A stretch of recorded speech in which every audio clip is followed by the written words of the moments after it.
কল্পনা চাকমার কথা বারে বারে মনে পড়ছে। যখন পাহাড়ে অত্যাচার হয়, নিপীড়ন হয়, তখন তো আমরা চুপ ছিলাম।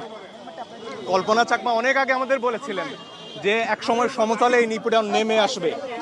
আজকে সমতলে নিপীড়ন নেমে এসেছে। আমরা যারা এতদিন চুপ ছিলাম, আমাদের সন্তানদের, আমাদের ভাইদের রক্ত, মেধাবী ছাত্রছাত্রী, দেশের সম্পদ তারা, শুধুমাত্র তারা ছাত্র এই পরিচয়ে তাদের তুলে নেওয়া হয়েছে। একজন মানুষ যখন আক্রান্ত হন শুধু তার পরিচয়ের কারণে, তার কোনো কর্মকাণ্ডের জন্য নয়, সেটাকে জেনোসাইড বলে, ইংরেজিতে গণহত্যা বলা হয়। শুধু ছাত্র এই পরিচয়ে রাতের বেলা বাসা থেকে তুলে নেওয়া হবে, শুধু ছাত্র এই পরিচয়ে এখানে আসা মাত্রই তাদেরকে গ্রেফতার করা হবে, এ অন্যায়।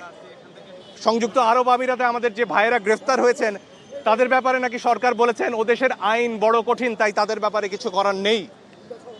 তাহলে বাংলাদেশের আইন কোথায়? আমার মত প্রকাশের অধিকার কোথায়? আমার সমাবেশের অধিকার কোথায়? আমার সংবিধান আজকে কোথায়? এই আমাদের প্রশ্ন।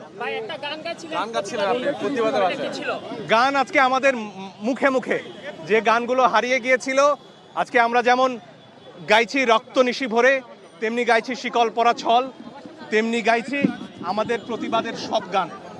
আজকে মুক্তিযুদ্ধের গানে যদি আমরা ফেরত যাই, সেখানে দেখবো একই বঞ্চনার কথা এবং তার বিরুদ্ধে বাঙালির প্রতিবাদের কথা এসব গানে আছে। আমার সংস্কৃতি, আমার গান, আমার ঐতিহ্য, কেউ আমার মুখের ভাষা কেড়ে নিতে পারবে না।